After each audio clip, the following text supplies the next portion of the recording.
5 of the most dangerous mob bosses alive today are sitting in prison cells right now. One ordered a murder from a funeral home while handcuffed and surrounded by prison guards. Another ran the world's richest criminal empire while selling fruit from a 3-wheeled van. A third had a dead canary stuffed into the mouth of a man he had killed. A man who probably wasn't even a rat. One faced the death penalty after his own boss secretly wore a wire and recorded him confessing to murder. And the last one just got sent back to prison for the 3rd time because he couldn't stop hugging and kissing fellow mobsters at a Brooklyn Christmas party. These aren't movie characters. Every single detail in what you're about to read is verified through federal court documents, trial testimony, law enforcement records, and reporting from established news organizations. Nothing is made up. Nothing is exaggerated. These are the real cases, the real names, and the real things that happened. This is what organized crime actually looks like when the cameras aren't rolling. Vittorio Little Vic Amuso, the Deadly Dawn case, United States versus Amuso, Eastern District of New York, 1992. Vittorio Amuso was born on November 4, 1934, and grew up in Canarsie, Brooklyn. Back then, Canarsie was a working-class Italian-American neighborhood where the mafia wasn't something you read about in newspapers. It was right there on the block. Guys ran social clubs, took bets, loaned money at crazy interest rates, and settled disputes without lawyers. For a kid like Amuso, growing up in that environment during the tail end of the Great Depression and the years after World War II, the mob was just part of the scenery. By the late 1940s, when Amuso was barely a teenager, he caught the attention of Anthony "Tony Ducks" Corallo, a powerful capo regime in the Gagliano crime family, which would eventually be renamed the Lucchese crime family. That connection changed everything. Amuso started doing small jobs for local mobsters, running errands, proving he could keep his mouth shut and follow orders. His first real position was as a bodyguard and driver for Carmine Gribbs Tremonti, a senior Lucchese figure. But Amuso wasn't the type to sit behind the wheel forever. He wanted more. He ended up becoming an enforcer for Joseph "Crazy Joe" Gallo, a Profaci crime family mobster out of Brooklyn. When the Gallo brothers declared war on their own boss, Joe Profaci, in the early 1960s, because Profaci had been cutting into Gallo's profits, Amuso was right in the middle of the bloodshed. He allegedly killed multiple members of the Profaci faction during this war. That violence landed him in prison on extortion charges, alongside Joey Gallo and about a dozen others. After Joey Gallo was shot to death at Umberto's Clam House in Little Italy on April 7, 1972, while celebrating his 43rd birthday, the old Gallo crew scattered. Amuso left the Colombo family orbit entirely and joined the Lucchese family. He fell in with a Brooklyn-based crew called the 19th Hole Crew, run by capo Christopher "Christy Tick" Furnari. Amuso fit right in. He was a natural earner, good at making money through gambling, loan sharking, and extortion, but he was also extremely good at violence. Whenever Furnari needed someone permanently dealt with, he sent Amuso. Or he sent Amuso's best friend, Anthony "Gaspipe" Casso. Sometimes he sent both. In 1977, Amuso officially became a made man in the Lucchese family. That same year, though, he nearly blew everything apart. On May 30th, 1977, Amuso and Casso were arrested together for running a heroin trafficking operation that moved product all the way from Bangkok, Thailand, to Brooklyn. When police grabbed Amuso, he had 3 pounds of heroin on him. Both men went to prison. Doing time didn't slow his climb. When he got out, Furnari had been elevated to consigliere, the family's chief advisor, and Amuso stepped into Furnari's old position as capo of the crew. He and Casso kept building their reputation as 2 of the most dangerous men in the Lucchese organization. Then, in 1986, the opportunity of a lifetime dropped into his lap. The Lucchese family's entire top leadership, boss Tony Ducks Corallo, underboss Salvatore Tom Mix Santoro, and consigliere Fornari had all been convicted in the landmark Mafia Commission trial. They were facing life in prison. Before Corallo went away for good, he needed to choose who would run the family after him. He called Amuso and Casso to a meeting at Fornari's house. Fornari told them to decide between themselves. They agreed it would be Amuso. In January 1987, when Corallo officially received his life sentence, Vittorio Little Vic Amuso became the boss of the Lucchese crime family.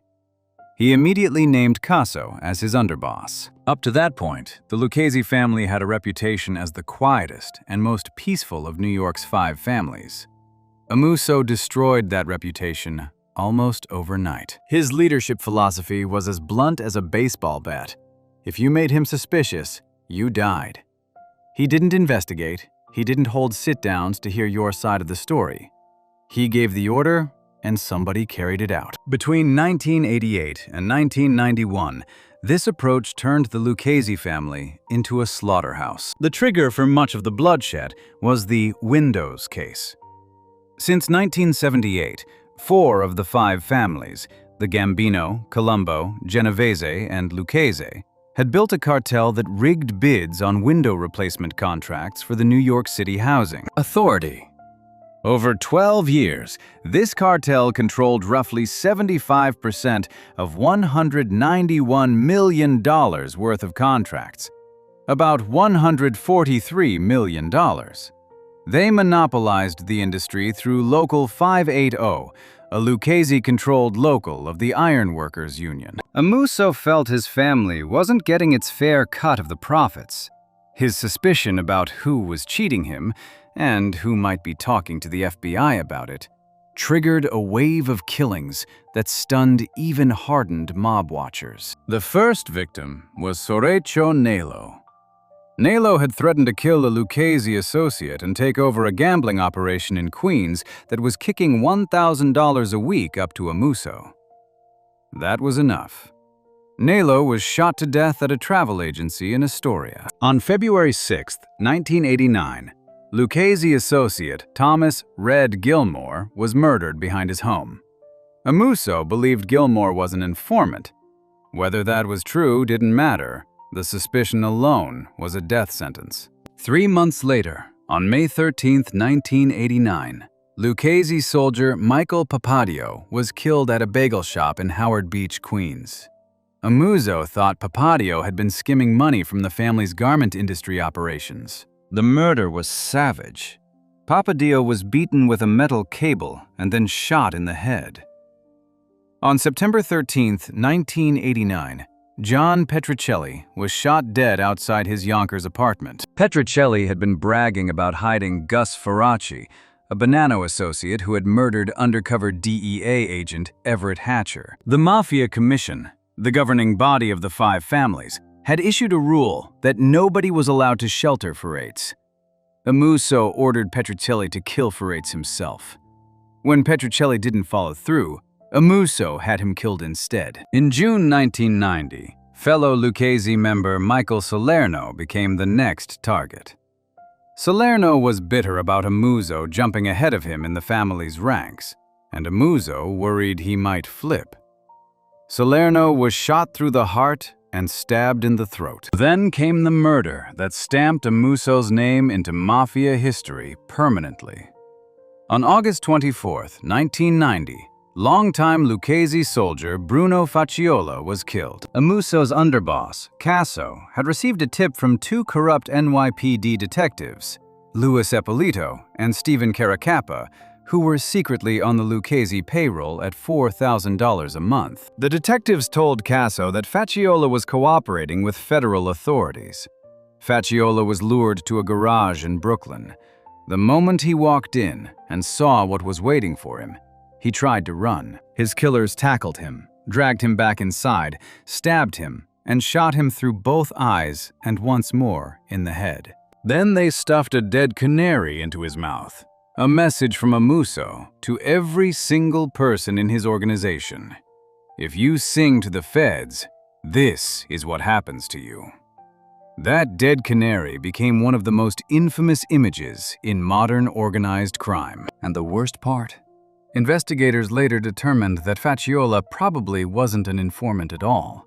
The corrupt cops had passed along bad information, and a man died a gruesome death for nothing.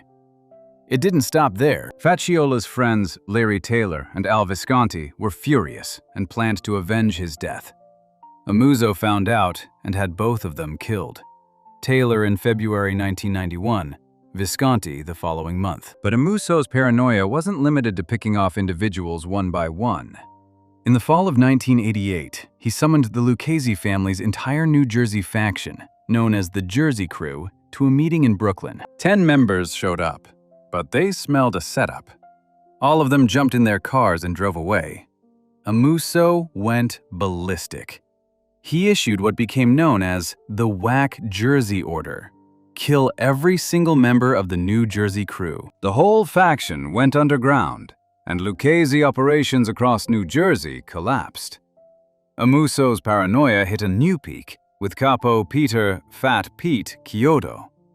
Suspecting Chiodo had turned informant, Amuso sent 3 gunmen after him on May 8, 1991. They shot Chiodo 12 times. Somehow, Chiodo survived. Then Amuso did something that violated one of the Mafia's oldest and most sacred rules. The rule that women and children are never to be harmed. He sent word through Chiodo's attorneys that Chiodo's wife was marked for death. A hit team later went after Chiodo's sister and nearly killed her. That move backfired catastrophically. Chiodo, who might have stayed silent otherwise, immediately flipped and became a government cooperator. His testimony would help destroy the Lucchese family from the inside. By September 1991, even Amuso's own acting boss, Alphonse Little Al Diarco, had concluded that Amuso and Casso were completely out of control. Casso had handed Diarco a list of 49 people he wanted dead. Half of them were Lucchese members. Diarco had been one of the most loyal soldiers the Mafia had ever produced. He'd committed 8 murders on his way up the ranks and never once cooperated with law enforcement. He despised informants. He was the one who arranged the Faciola hit and oversaw the canary being placed in the dead man's mouth. But on September 18, 1991, Diarco walked into a meeting of Lucchese leaders at the Kimberly Hotel in Manhattan and noticed something that made his stomach drop. A soldier named Mike DeSantis had shown up uninvited. He was wearing a bulletproof vest. He had a gun tucked in his waistband. DeSantis went to the bathroom. When he came back, the gun was gone. Diarco recognized this immediately. It was the textbook setup for a mob hit. The next person to walk into that bathroom was going to come back out shooting. Diarco rushed out of the hotel. His driver was nowhere to be found. Another sign that he'd been marked. The next day, FBI agents confirmed that he was right. Amuso had ordered his death. Diarco became the first boss of a New York crime family in history to flip and testify against the mob. Combined with Chiodo's testimony, Diarco's cooperation gave federal prosecutors everything they needed. The FBI tracked Amuso down in Scranton, Pennsylvania, where he'd been hiding. On June 15, 1992, a jury in the United States District Court for the Eastern District of New York found Vittorio Amuso guilty on all 54 counts of the superseding indictment. The charges included RICO violations, extortion, tax fraud, and the murders of 9 people: Soreccio Nallo, Thomas Gilmore, Michael Papadio, John Petricelli, John Morrissey, Bruno Faciola, Michael Salerno, Larry Taylor, and Al Visconti. He was also convicted of attempting to murder or conspiring to murder 5 additional people, including the entire Achaturo family and Fat Pete Chiodo. The judge sentenced him to life in prison without the possibility of parole. Assistant U.S. Attorney Charles Rose gave him a nickname that stuck: the Deadly Don. But here's what makes Amuso's story different from almost every other mob boss who went to prison. Most bosses lose their grip on the family within a few years of being locked up.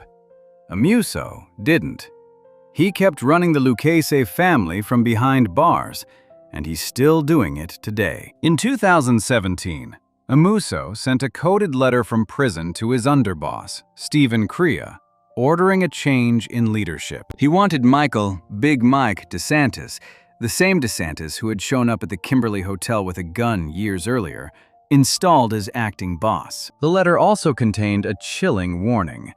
If Amuso's orders weren't followed, he approved the murder of several Bronx faction members who might resist. In 2019, former Lucchese soldier John Panisi testified in federal court and confirmed that Amuso was still the recognized boss of the family, issuing orders through approved channels and maintaining veto power over promotions and leadership decisions. In 2023, Amuso's lawyers filed for compassionate release under the First Step Act, arguing that their client was 88 years old, wheelchair-bound from severe arthritis, losing his vision, and had lost all his teeth. They said he was no longer a danger to anyone. Federal prosecutors responded with a detailed filing listing every murder and attempted murder Amuso had orchestrated. They told the court that Amuso seriously misleads the court when he touts his perfect institutional record and low likelihood of recidivism, when in actuality he has continued to orchestrate the Lucchese crime family's affairs. On August 10, 2023, Senior District Court Judge Frederick Block denied the petition. He wrote, "Given the depth and breadth of Amuso's role in the Lucchese family and the harm exacted on both individuals and the community, the court cannot in good conscience reduce his sentence. His conduct was simply too serious, too disrespectful of the law, and too destructive to the fabric of society to warrant anything other than a life sentence." As of 2025, Vittorio Amuso is 91 years old. He is incarcerated at FCI Butner Low in North Carolina. He has been in prison since 1992, over 33 years, and remains the official boss of the Lucchese crime family. He is the longest-serving imprisoned boss of any of the 5 families in American mafia history. Before we move on, if you're enjoying this analysis, please consider subscribing. It helps the channel tremendously.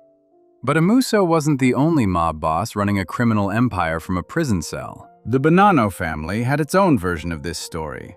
A man named Vincent "Vinny Gorgeous" Basciano, who was so dangerous that prosecutors tried to get him the death penalty. He's the only New York mafia boss in modern history to face that possibility, and what happened at his trial shocked everyone in the courtroom.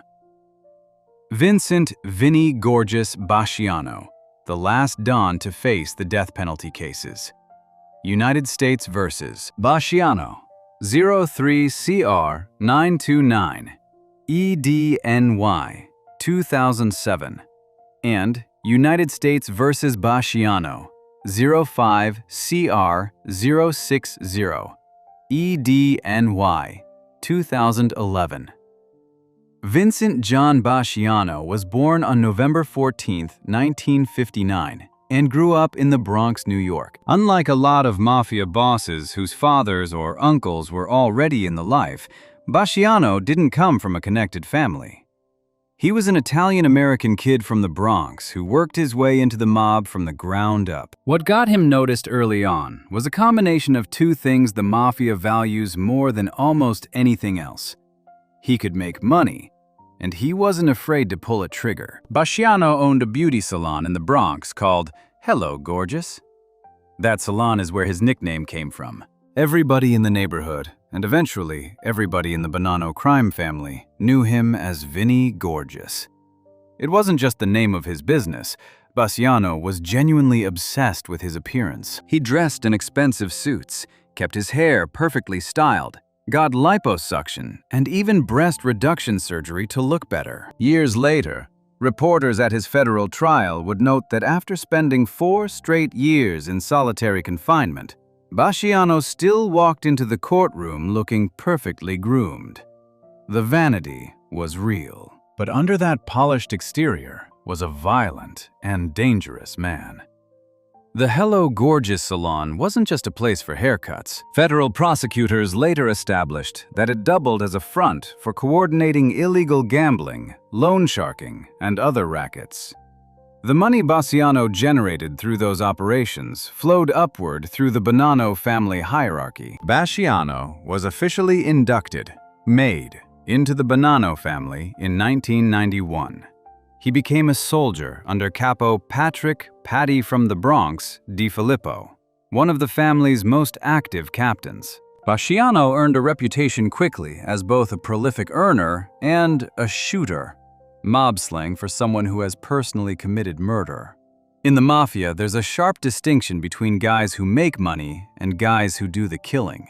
Bassiano was both, which made him rare and feared. By 2000, he'd been promoted to captain himself, running his own crew and overseeing operations in construction, illegal gambling, and heroin trafficking. The first murder that would eventually bring Bassiano down happened on February 15, 2001.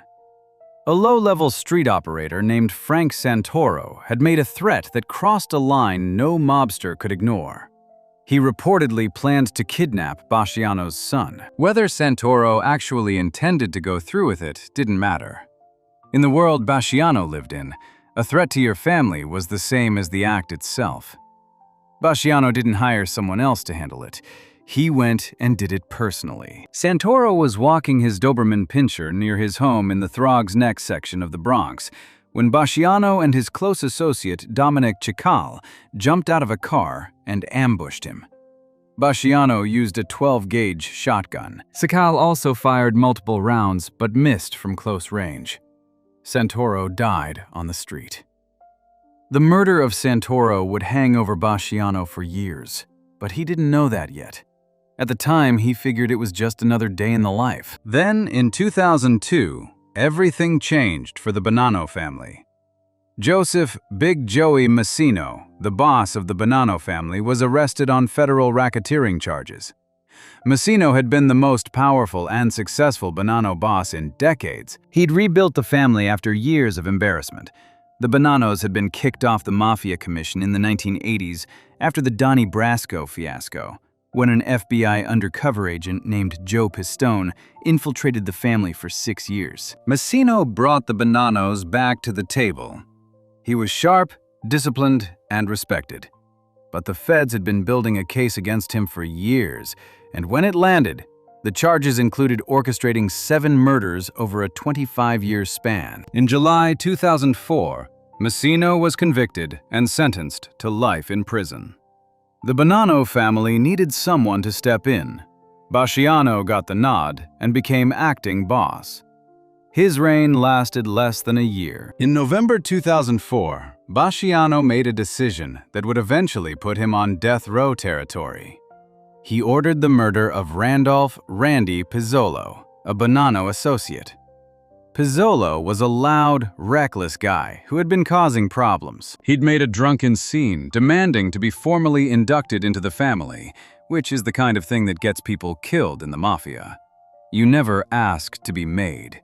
You wait to be asked. Bassiano told his crew that killing Pizzolo would be a good wake-up call for anybody else thinking about stepping out of line. On December 4, 2004, according to court records and testimony, Pizzolo was lured to an industrial area in the Greenpoint section of Brooklyn. Soldier Anthony "Ace" Aiello shot him, and Pizzolo's bullet-riddled body was found face down on the street. The hit had been coordinated by Dominic Chikal on Bassiano's direct orders and carried out through Michael "Mikey Nose" Mancuso, who was serving as acting underboss.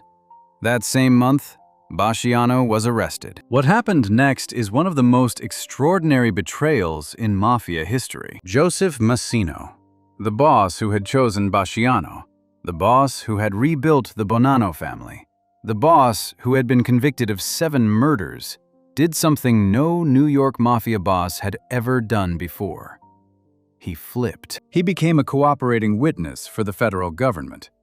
Massino had been facing a potential death penalty for ordering the 1999 murder of Bonanno capo Gerlando George from Canada, Sciascia. Staring down the possibility of lethal injection, Massino made a deal. He agreed to wear a wire. In prison. Here's how it played out. Massino and Basciano were both locked up, and they were housed in the same facility. Basciano had no idea that Massino had turned. Why would he? Massino had been a lifelong gangster. He'd been the first boss to hold a meeting of the commission in years. He'd survived decades without cooperating. So when Massino sat down with Basciano and started talking about the old days, about family business, about who did what and why, Basciano talked freely.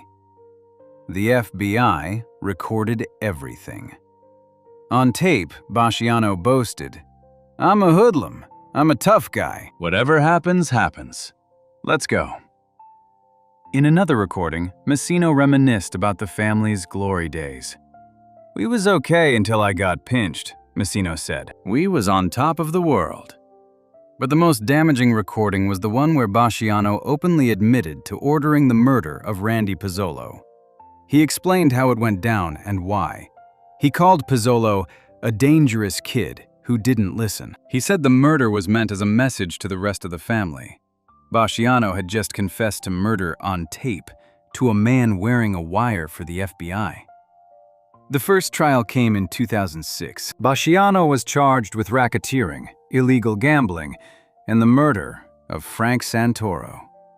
The jury convicted him of racketeering, attempted murder, and running gambling operations, but they deadlocked on the Santoro murder charge. Prosecutors retried him on the murder count. In August 2007, a second jury found him guilty of murdering Santoro. He was sentenced to life in prison. But the government wasn't finished. In 2011, Basciano went to trial again, this time for ordering the Pizzolo murder. And this time, the stakes were higher than they'd ever been for a New York mafia boss. The U.S. Attorney General authorized prosecutors to seek the death penalty. It was only the second time in 30 years that a mobster had faced execution for a gangland killing. The first was Tommy Karate Patera in 1992, who was convicted of 7 murders but was spared by the jury and given life instead. The evidence against Basciano was devastating. The jury heard the recordings Massino had made in prison. They heard Basciano's own voice admitting to the murder. They heard testimony from Dominic Cicali, Basciano's former right-hand man and protege, who had also flipped after his arrest and pleaded guilty to both the Santoro and Pizzolo killings. Prosecutors argued that even a life sentence wouldn't stop Basciano. Assistant U.S. Attorney Nicole Argentieri told the jury, "Even with a life sentence, he will not be stopped. His mind will always be in the street. The defendant has earned the ultimate punishment." The government pointed out that Basciano had already tried to smuggle orders out of prison through visitors. They said he'd passed a handwritten list containing the names of the federal judge, the prosecutor, and a cooperating witness in his case to another inmate. Basciano claimed the list was for a Santeria curse. He said he wanted the inmate to put a voodoo hex on his enemies, not kill them. His wife even told investigators she had taken the list to a Santeria priestess in the Bronx. Prosecutors didn't buy it. On May 16, 2011, the jury convicted Basciano of murder, racketeering, and conspiracy. Then came the penalty phase, the part where the same jury had to decide whether Basciano should live or die. Defense attorney Richard Jasper made an emotional closing argument. He told the jury that Basciano would be sent to the Supermax prison in Florence, Colorado, the biggest, baddest house in the federal system, where he would live in permanent lockdown with other notorious criminals and terrorists. Jasper urged the jurors to suspend the work of death until Vincent Basciano dies in a federal prison by himself, in God's time, not man's. On June 1, 2011, the jury deliberated for less than 2 hours. They rejected the death penalty. Basciano was sentenced to life in prison, his second life sentence. After sentencing, Basciano was sent to ADX Florence, the federal Supermax prison in Colorado, often described by former wardens as a cleaner version of hell. He spent years in solitary confinement under conditions typically reserved for terrorists and the most dangerous criminals in the federal system. He was later transferred to USP Big Sandy in Kentucky, and as of his most recent Bureau of Prisons records, he is held at USP Coleman in Florida. Even from prison, Basciano didn't stop fighting. His lawyer, Matthew Maury, called the hit list theory a ploy by prosecutors designed to break his client and make him cooperate. Maury told reporters, "The reason Vinny survived so many years in solitary is because he is a man. It's not about omerta, and it's not about loyalty. It's just about being a man. Vinny is not a rat." In August 2025, Basciano filed yet another notice of appeal, challenging his convictions and moving for a new trial under federal rules. No rulings on those filings had been issued as of late 2025. Meanwhile, the Bonanno family he once led has been in chaos ever since. The man who was eventually named official boss, Mikey Knows Mancuso, was himself convicted of the Pizzolo murder conspiracy and sentenced to 15 years. Mancuso was released in 2019, but within a few years was charged again with violating his supervised release by meeting with other mobsters. Basciano remains behind bars with 2 life sentences and no realistic path to freedom. He is 66 years old. He is the only New York mafia boss in modern history to have faced the death penalty. The jury spared his life, but the government made sure he'd never see the outside world again. Before we move on, if you're enjoying this analysis, please consider subscribing. It helps the channel tremendously. But Basciano's story is just one piece of the Bonanno family's downfall. The Colombo family had its own dynasty crumbling behind prison walls. A father and son, both named Persico, both locked up, both trying to control the same crime family from opposite ends of the federal prison system. That story involves a murder so well hidden that the body wasn't found for nearly a decade. Alphonse Little Alley Boy Persico, the heir who buried his own underboss. Case: United States versus Alphonse T. Persico and John J. DeRoss, EDNY, 2007. Alphonse T. Persico was born on February 8, 1954, in New York City.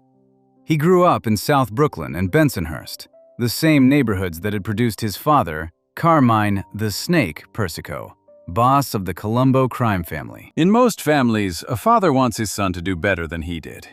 In the Persico family, doing better meant running one of the most powerful criminal organizations on the East Coast. What made Alphonse unusual for a mafia kid was that he actually had options. He was a good student. He graduated from high school, got accepted into St. John's University, and had a real shot at a legitimate life. The federal judge who would later sentence him to 12 years in prison made this exact point.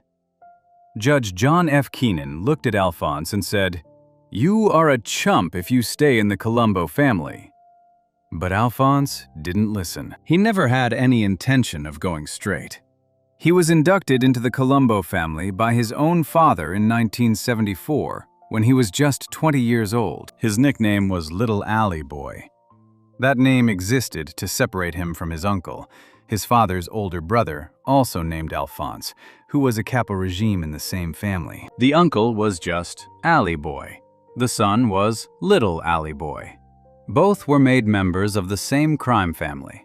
Both worked under the same boss. The Persico clan didn't just participate in the Colombo family. They were the Colombo family. From the start, FBI agents noticed something about the younger Alphonse. He was ambitious to a fault.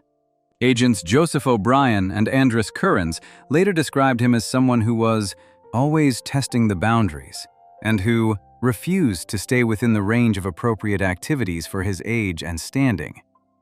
He could have made a comfortable living from the family's bread and butter operations, loan sharking, extortion, skimming from construction trades. But he pushed for more, faster, and with people the older mobsters considered unreliable. None of that mattered in the end, because Alphonse had something no amount of talent or recklessness could replace. He was Carmine Persico's son, and Carmine had a plan. In 1986, the roof caved in on the Colombo family. Carmine Persico was convicted in 2 separate federal trials. The Mafia Commission trial, which brought down the bosses of 3 of the 5 families, and a separate racketeering trial targeting the Colombo family's operations specifically. His combined sentences added up to 139 years. Carmine Persico was never getting out of prison. He knew it. Everyone knew it. But Carmine refused to give up the throne. Under mafia tradition, a boss can only be removed by death or by choosing to step down. Carmine chose neither. He would run the family from prison for as long as he lived. And when the time was right, he would hand everything to his son. The problem was that little alley boy was also in prison. He'd been convicted in the same Colombo trial as his father and sentenced to 12 years. So Carmine made a temporary arrangement. He named his brother, the original alley boy, as acting boss. When the brother got hit with loan sharking charges and jumped bail, Carmine set up a 3-man ruling panel. When that didn't work out, he appointed Victor Little Vic Orena, a loyal Brooklyn capo, as temporary acting boss in 1988. Carmine made it crystal clear to everyone. Orena was just keeping the seat warm. The moment little alley boy got out of prison, the family would go back to the Persico bloodline. That arrangement blew up in 1991. Orena got comfortable in the big chair.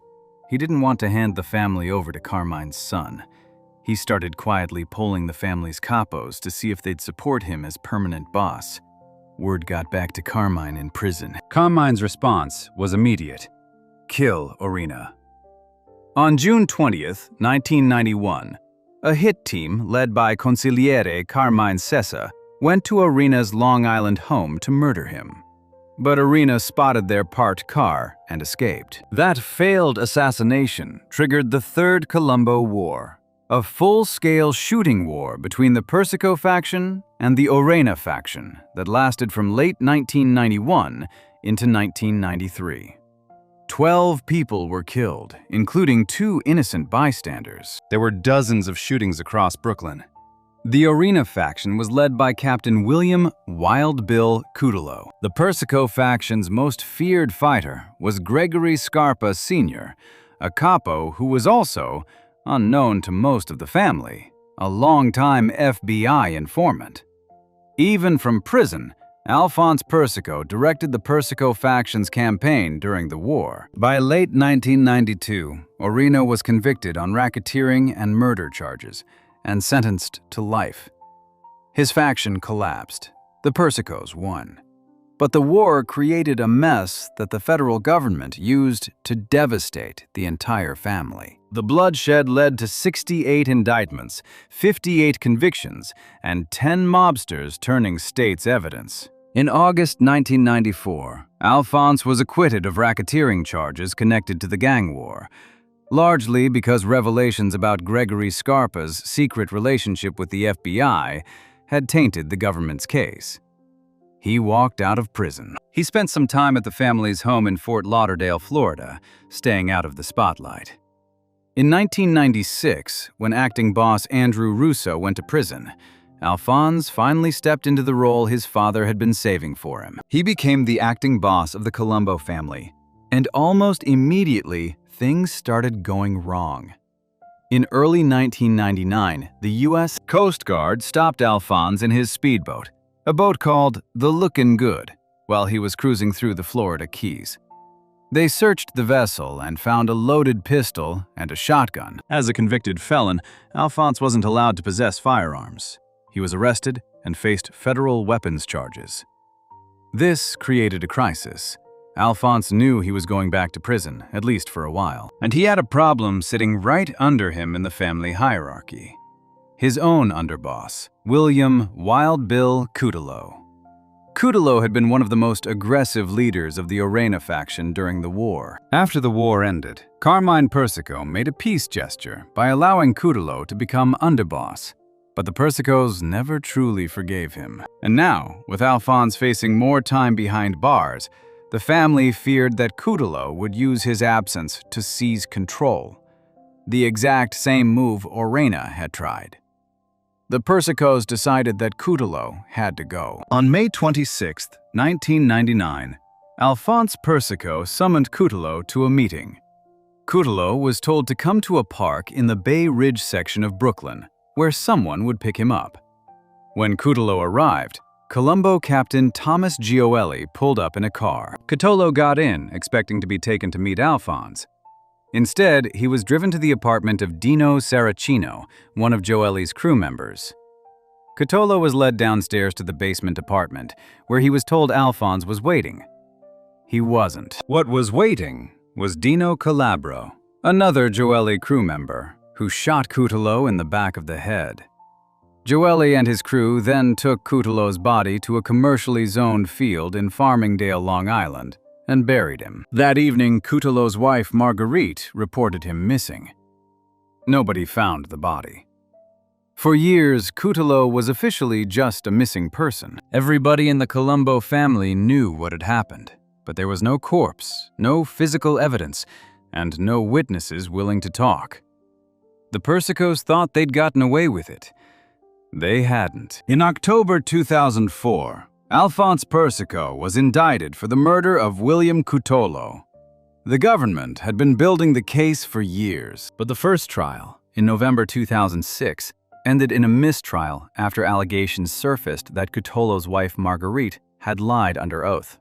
Then the case broke wide open. Colombo crew member Dino Calabro, the man who had actually pulled the trigger, flipped and became a government cooperator. Another Colombo associate, Joe the landscaper Competiello, confessed to burying the body and led FBI Special Agent Scott Curtis to the gravesite. In October 2008, more than 9 years after the murder, investigators dug up a field in Farmingdale and found what was left of William Kutalo. The second trial began in December 2007. Alphonse Persico and Colombo administration member John Jackie DeRoss were charged with murder in aid of racketeering and witness tampering. The evidence this time was overwhelming. On December 28, 2007, the jury found both men guilty. Like his father before him, Alphonse Persico was sentenced to life in prison. The judge's words from 20 years earlier echoed, "You are a chump if you stay in the Colombo family." Alphonse had stayed, and now, just like Carmine, he would die in a federal prison cell. Carmine Persico himself lived long enough to see his son follow him into a life sentence. The elder Persico died in prison on March 7, 2019, at the age of 85, at a federal facility in Butner, North Carolina. He had been locked up since 1987, 32 years. In the final years of his life, prison staff reported that he spent his days raising roses in the prison garden, playing pinochle with other retired mobsters, and, in an irony that could only happen in the federal prison system, socializing with convicted Ponzi schemer Bernie Madoff. Before we move on, if you're enjoying this analysis, please consider subscribing. It helps the channel tremendously. After Carmine's death, the question of who would lead the Colombo family fell to a surprising figure: Theodore "Skinny Teddy" Persico Jr., Carmine's nephew. Teddy had spent most of his adult life cycling in and out of prison, and by 2025, he was set to take the reins of the family his uncle had built. But Skinny Teddy's story is its own disaster. A man who couldn't seem to stay out of trouble for even a few months at a time, and whose very first act as a free boss landed him right back behind bars. Theodore "Skinny Teddy" Persico Jr., the boss who can't stop going back to prison. Cases: United States versus Theodore Persico Jr., EDNY, 2012, murder conspiracy plea. United States versus Russo et al., EDNY, 2023, racketeering/extortion plea. Supervised release violation, EDNY, February 2026. Theodore N. Persico Jr. was born in 1966 and grew up in Brooklyn, New York, in one of the most deeply embedded mafia families in American history. His father was Theodore Teddy Persico Sr., a longtime capo in the Colombo crime family. His uncle was Carmine the Snake Persico, the boss of the Colombo family from 1973 until his death in 2019. His cousin was Alphonse Little Alley Boy Persico, who served as acting boss until he caught a life sentence for murder. The Persico name didn't just carry weight in the Colombo family. For decades, the Persico name was the Colombo family. With that bloodline came an expectation. Skinny Teddy, as everyone called him, was never going to be a schoolteacher. He was thin, wiry, and had the kind of hot temper that even older mobsters talked about. He got his first arrest in 1981, at age 17, for attempted grand larceny on Staten Island. 2 years earlier, at 17, he and a friend had been involved in a lawsuit tied to an ATV accident on a Persico-owned farm in Saugerties, upstate New York, where a teenage girl was seriously injured.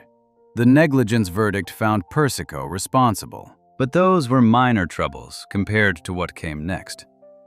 In 1987, the state of New York indicted Teddy for being part of a large-scale cocaine trafficking operation. According to prosecutors at his trial, Persico had sold cocaine to an undercover law enforcement officer on multiple occasions in 1986, including one sale of 13 ounces.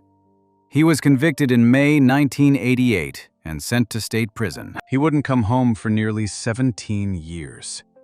That prison sentence, long as it was, may have saved his life. While Teddy sat behind bars in Green Haven Correctional Facility, the Colombo family tore itself apart. In 1991, the Third Colombo War erupted.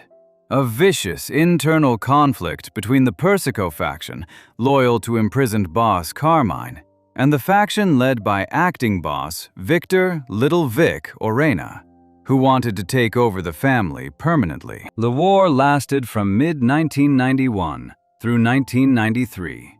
12 people were killed. Dozens of shootings broke out across Brooklyn. More than 80 made members and associates from both sides were eventually convicted, jailed, or indicted. 10 mobsters turned government witness. Teddy's own father, Theodore Sr., was right in the middle of it. Teddy Sr. served on the ruling panel that directed the Persico faction's war effort. He helped pass messages from Carmine in federal prison to soldiers on the street. Multiple informants placed him at meetings where murders were planned. He was eventually convicted on racketeering and conspiracy charges and sentenced to more than 22 years. He spent the last 6 years of that sentence in a medical facility due to failing health and was finally released, only to die in March 2017. But before Teddy Sr. went down, his son, from inside a state prison, managed to reach out and strike the blow that ended the war. In the summer of 1993, Teddy Jr. was granted a temporary furlough from prison to attend his grandmother Eleanor Avina's wake at Scarpacci Funeral Home in Dyker Heights, Brooklyn. He arrived in handcuffs, accompanied by correction officers. And in the middle of that funeral home, surrounded by mourners and guards, Teddy pulled 3 Colombo associates aside and whispered an order.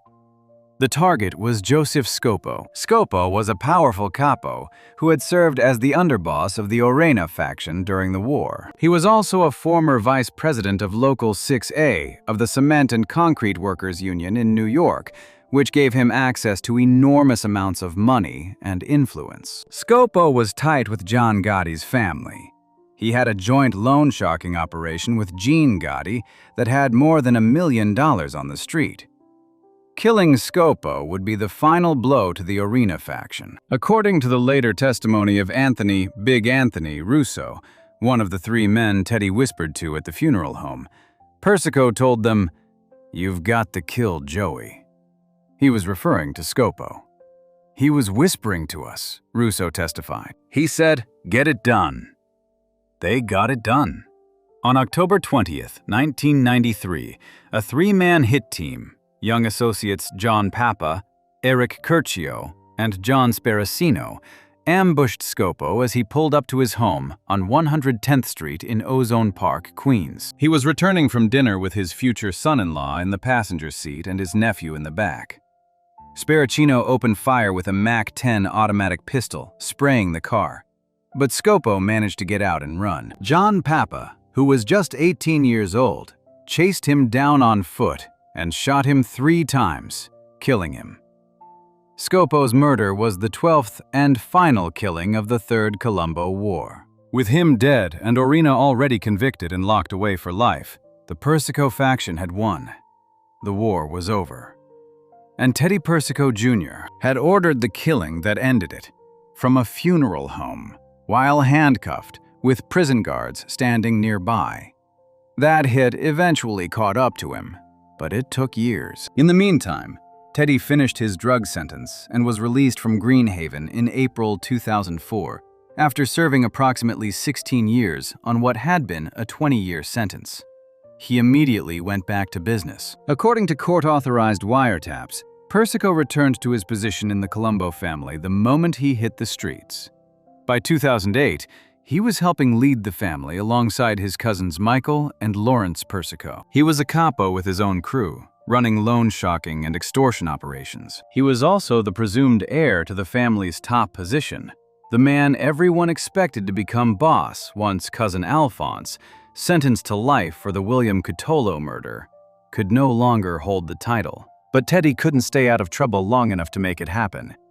In 2005, he was arrested on firearms charges tied to a bizarre incident involving guns his associates had obtained, guns that turned out to be in terrible condition. Court documents from a separate case described how his associate brought him weapons, including a beat-up Walther PPK, a .38 revolver with no bullets, and another off-brand pistol.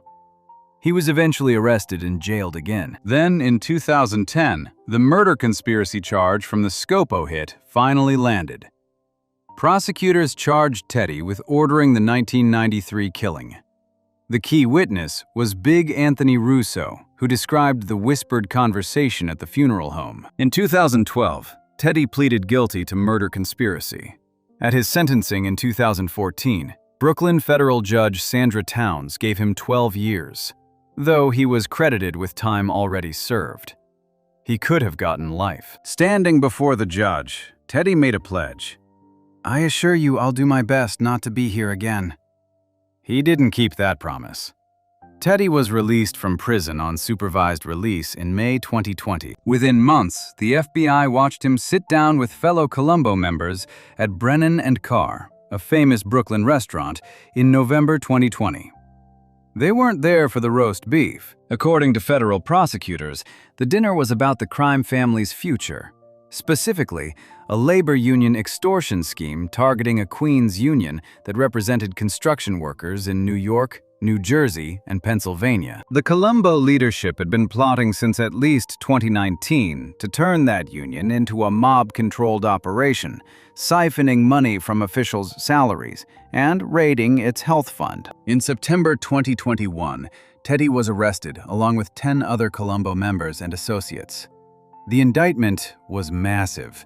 It took down the entire leadership of the family in a single sweep. Boss Andrew "Mush" Russo, Underboss Benjamin "Benji" Castellazzo, Consigliere Ralph Di Matteo, and capos Richard Ferrara and Vincent Ricciardo were all charged. Federal prosecutors described Teddy as the boss-to-be and said he directed much of the labor racketeering scheme. In July 2023, Teddy pleaded guilty to racketeering, admitting to extortion conspiracy and money laundering conspiracy. His lawyer, Joseph Carozzo Jr., told the judge at the time that his client had no desire to be boss. The judge, Hector Gonzalez, sentenced him to 5 years. Andrew Russo, the then boss, never made it to trial. He died on April 18, 2022, at age 87. With Russo dead and cousin Alphonse serving life, the Colombo family needed a new official boss. Federal prosecutors say that title now belongs to Skinny Teddy. He reportedly assumed the position around the time of his release from a West Virginia federal prison in May 2025, when he began a 3-year term of supervised release. The conditions of that release were explicit. No contact with organized crime figures. No frequenting establishments where such people might gather. No exceptions.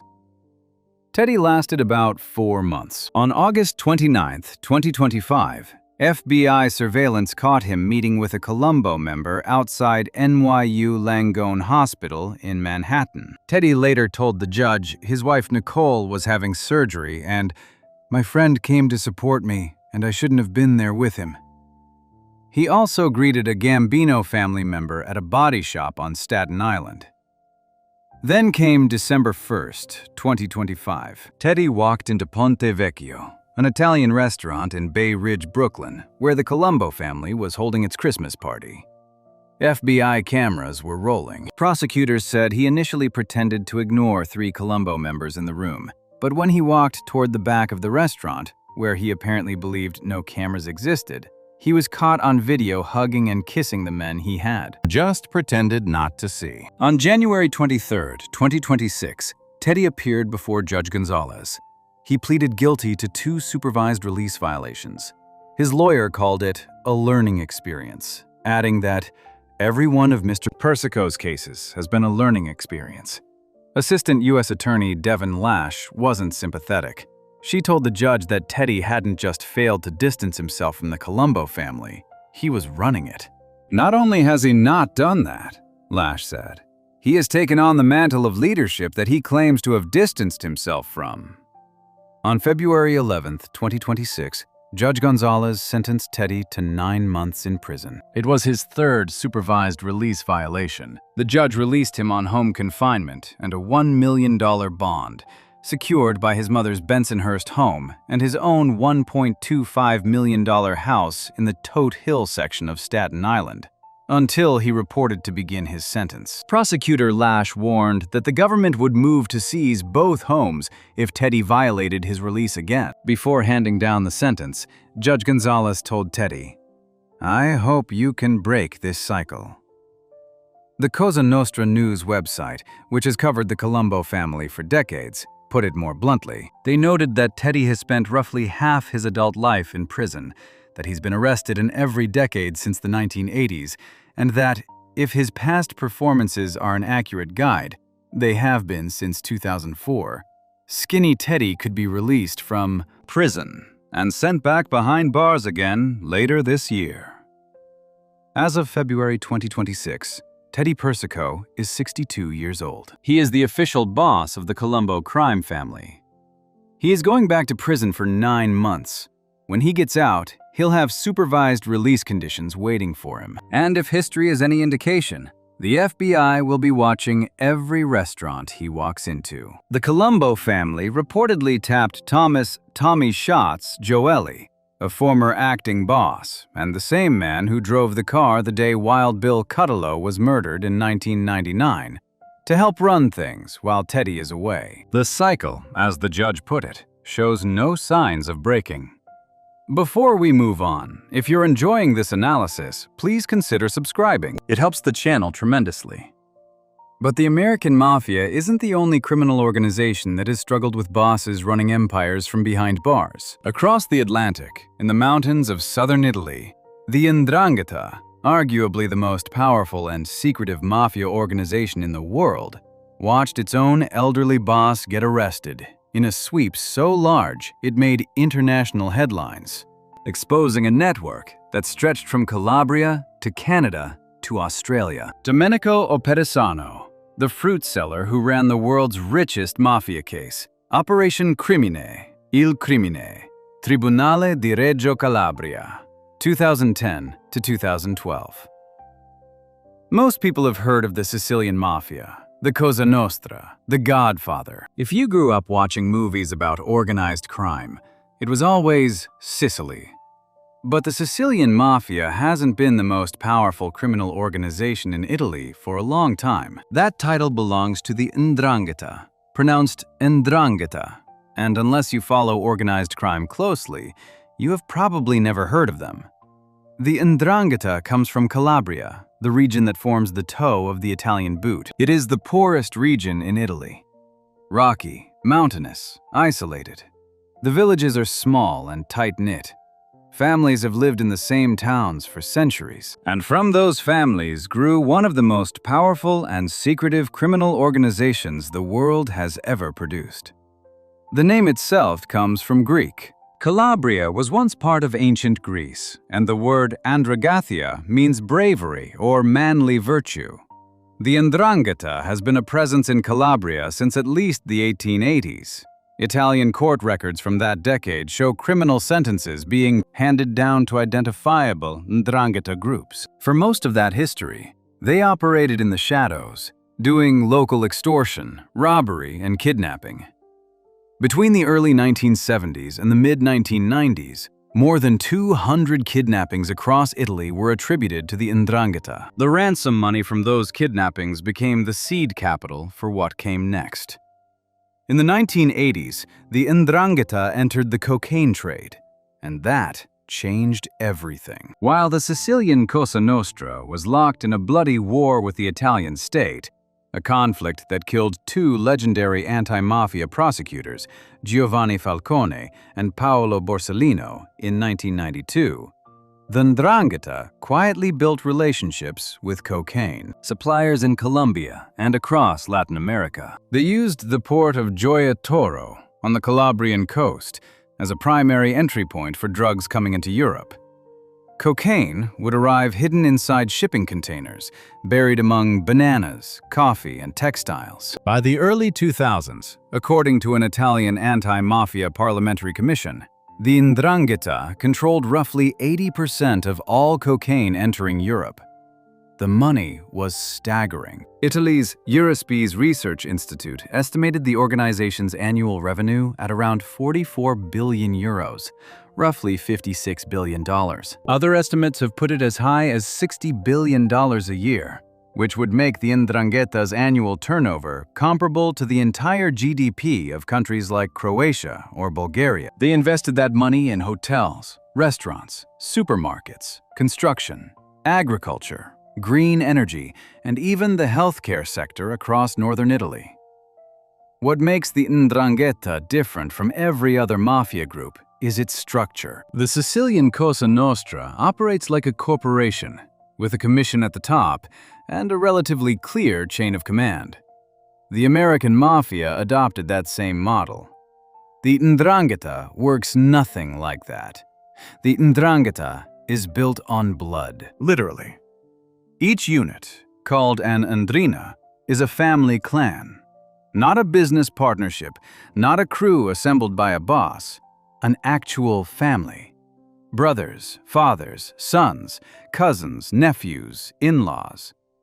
You don't join the 'Ndrangheta, you are born into it. And because the organization is held together by family ties rather than business relationships, it is almost impossible for law enforcement to penetrate. While thousands of Sicilian Cosa Nostra members became government informants over the decades, only a few dozen 'Ndrangheta members have ever turned, and none from the top leadership. The 'Ndrine are grouped into locali, local organizations that control a specific territory.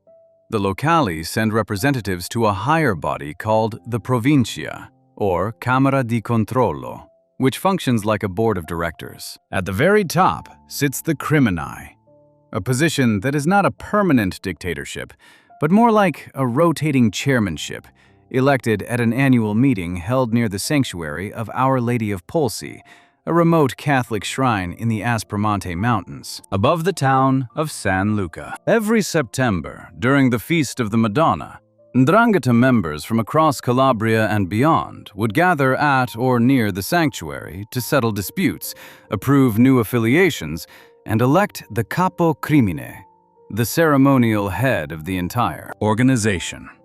For decades, this structure was invisible to Italian police. They knew that 'Ndrangheta existed, but they thought it was a loose collection of independent gangs with no central coordination. They were wrong. Enter Domenico Oppedisano. Oppedisano was born on December 5, 1930, in Rosarno, a small coastal town in Calabria.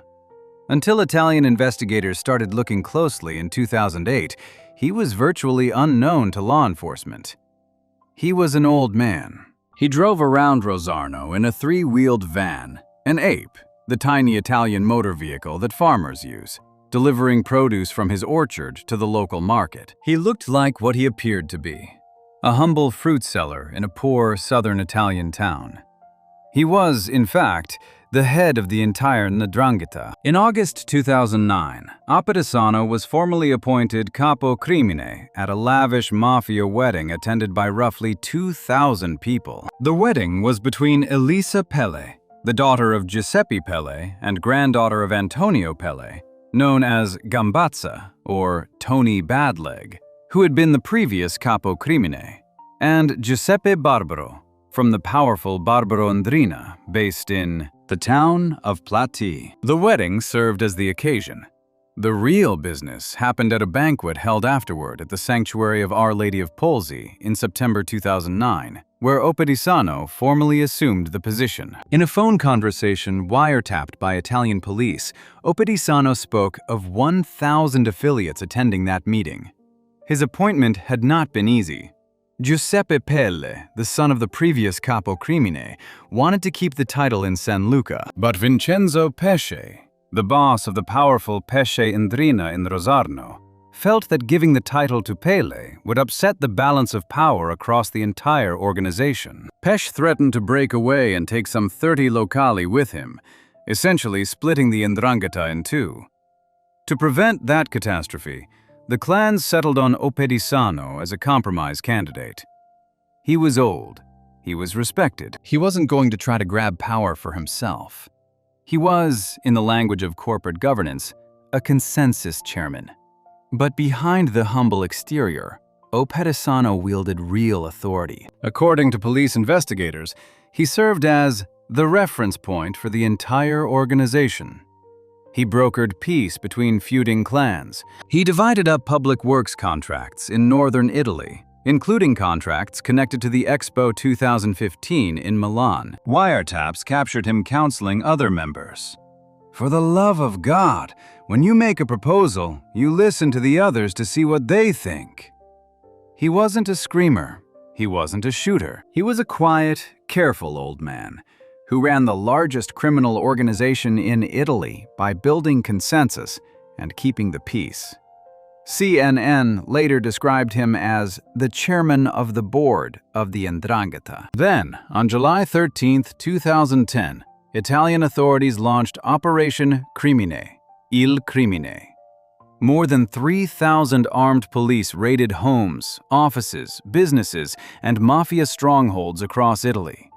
They arrested 304 people in a single day. They seized firearms and confiscated approximately 60 million euros, about $76 million, in assets. Arrests were concentrated in two areas: Calabria itself, where the 'Ndrangheta was headquartered, and the Lombardy region around Milan, where the organization had been laundering money and infiltrating legitimate businesses for years. Among those arrested was Pino Neri, the man in charge of the 'Ndrangheta's operations in Milan. And at the top of the list was Domenico Oppedisano, picked up at his home in Rosarno. He was 80 years old. Italy's Interior Minister, Roberto Maroni, called it absolutely the most important operation against the 'Ndrangheta in recent years. The organization had been hit in the heart of its organizational and financial structure, Maroni said. Piero Colaprico of La Repubblica called it the biggest blow inflicted on the 'Ndrangheta in 30 years. But Colaprico added a warning. One must not forget that each time you cut a head off, someone else in the family steps up to take the person's place.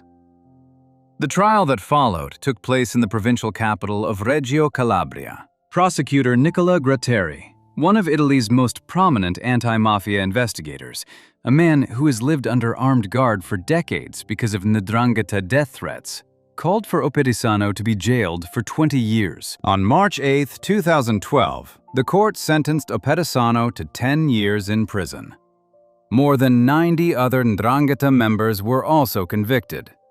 34 were acquitted. Most of the convicted were found guilty of mafia association, a specific crime under Italian law that makes it illegal to be a member of a mafia-type organization. Operation Crimine was groundbreaking not just because of the arrests, but because of what it revealed about the 'Ndrangheta's structure. For the first time, Italian prosecutors proved in court that the 'Ndrangheta was not a loose collection of independent gangs, but a coordinated organization with a hierarchical structure, a central governing body, and connections that extended from Calabria to northern Italy, Canada, Australia, and the United States. The investigation, which had been running since 2008, involved years of wiretaps, surveillance, and infiltration. It shattered the myth that the 'Ndrangheta couldn't be understood or prosecuted as a unified entity. Apebdesano was sentenced in 2012 to 10 years, meaning his sentence would have been completed sometime around 2020, accounting for time served since his 2010 arrest. As of 2018, CNN reported he was still in prison. Given his birth year of 1930, Apebdesano would be 95 years old today. Whether he is currently incarcerated, under house arrest, or has completed his sentence is not confirmed in publicly available English-language sources as of this writing. What is confirmed is that his arrest changed nothing about the 'Ndrangheta's power.